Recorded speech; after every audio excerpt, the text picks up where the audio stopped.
in most parts of the world, due to lockdown, most of the transmission that's actually happening in many countries now is happening in the household, at family level. In some senses, transmission has been taken off the streets and pushed back into family units. Now we need to go and look in families to find those people who may be sick and remove them and isolate them in a safe and dignified manner.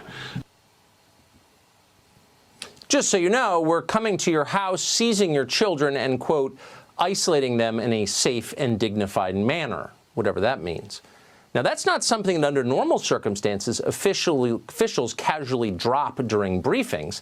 It's the kind of statement that might trigger violence. People don't respond well when you threaten to take their kids. But Ryan said it like it was no big deal, and that's how the media treated it. His threat didn't make headlines in any of the major newspapers in this country. That's the kind of moment we're in. So how long will this moment last? Well, on Friday, Eric Garcetti, the mayor of Los Angeles, predicted that the first in a series of lockdowns will go on until June. Early on, when people said, is this just going to be a few days or a couple weeks? I said, no, I think it's at least 2 months. And I said, if we're successful in this, we can expect a second spike in the late fall or early winter. That's how viruses work. We better steel ourselves for a second and maybe even third round of this. But we also need to be nimble enough to know we're not going to flip a switch one day and turn the economy back on. A, quote, second and maybe even third round of lockdowns. That's a long time.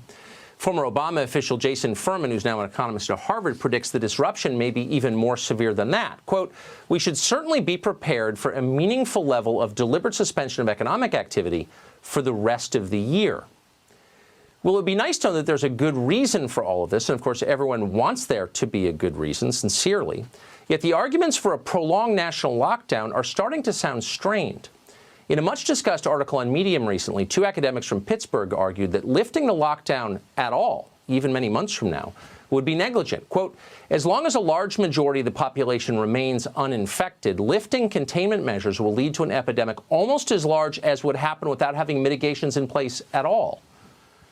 Well, that sounds plausible when you read it. In fact, it sounds like science. But is it science?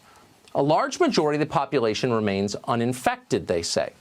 But is that true? We don't know it's true. As of today, nobody can say what percentage of the American population is infected or has been infected. Now, depending on how you count, the virus has been circulating among us for up to 4 months now. For most of that time, there was no systematic attempt to quarantine the population.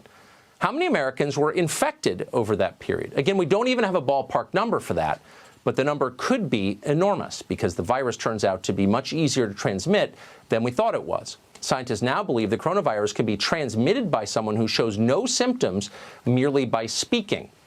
Remember when they told you that hand washing was the key to staying safe? That recommendation was based on the belief the virus lived mostly on surfaces, and that's not the case. We're still not exactly sure how the virus is spread, but among some populations, and this is interesting to know, it appears to be astonishingly widespread.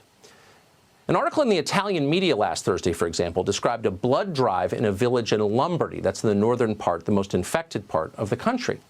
Of the 60 people who showed up to give blood, 40 tested positive for coronavirus. None had shown symptoms of it. None knew they had it.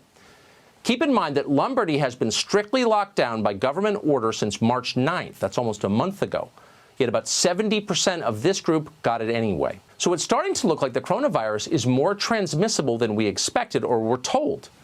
The good news is it also seems far less lethal overall. People are still dying in large numbers. Not all of them are sick or old, and that's terrifying to watch. Iceland has tested a larger percentage of its population than any country in the world. They've tested about 5% of all citizens. The United States, by comparison, has tested 0.3%. So far, about half those who've tested positive in Iceland have been completely asymptomatic. So given all of this, what is a wise response to this pandemic? We have a pretty good idea that targeted quarantines work. They've been used for centuries around the world. But that's not what we did. Instead, the United States and many other countries instituted mass quarantines in which governments shut down entire nations for long periods. That's never happened before. Now, it's possible to imagine that a mass quarantine might stop transmission of a virus. It might work if it actually separated people, if citizens were forced to stay in their homes and not have any interaction with other people. But we're not doing that in the United States. We never will do that here. Too many Americans live alone, for one thing. People would starve to death. Instead, the directive we're living under is this: stay home except to buy food. The one place you can go is the supermarket, where, by the way, everyone else in your neighborhood has been this week. From an epidemiological standpoint, this is lunacy. If you wanted to infect an entire population, you'd encourage everyone in a specific zip code to meet regularly in one enclosed location. It doesn't make sense. Authorities must know it doesn't make sense, that's obvious, but instead of changing course or fine-tuning, they're doubling down, hoping that vehemence will compensate for bad science. If you've observed recurring violations of the Safer at Home order, please continue to let us know at coronavirus.lacity.org/business violation. You know the old expression about snitches? Well, in this case, snitches get rewards. So you just saw the mayor of our second biggest city offering to pay citizens to snitch on their neighbors for, among other things, daring to go to work. Working is one activity we've decided should not be allowed. Jogging, fishing, golf, fine. Being employed, a massive threat to public health. We've decided that offices are somehow more dangerous than supermarkets, far more dangerous, though no one has to date bothered to explain how. The result of this? By some estimates, more than 17 million Americans are unemployed right now. That's the highest number in the history of this country. A year from now, and we should think about this, how will all of us feel about the decisions we've made in the face of this pandemic? Is there a single person who sincerely expects the coronavirus itself will hurt more people in the end than the damage we're causing in our response to it? Probably not. Mass unemployment is almost certain to cause far more harm, including physical harm, to the average family than this disease.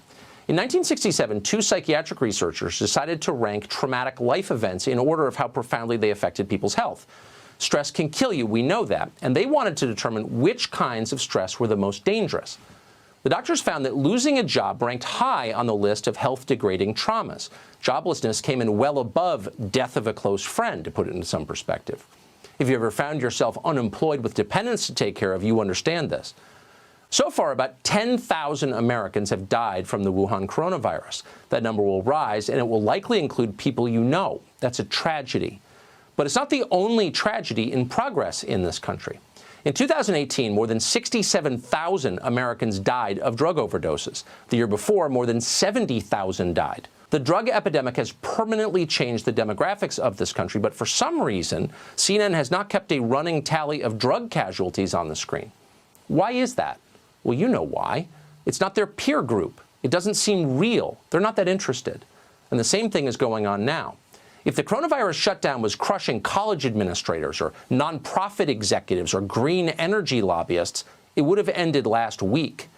Instead, it's mainly service workers and small business owners who have been hurt, and they're not on television talking about what they're going through. You need to look closely to see their suffering. It's time to start caring about the entire population. Healthy people are suffering badly too.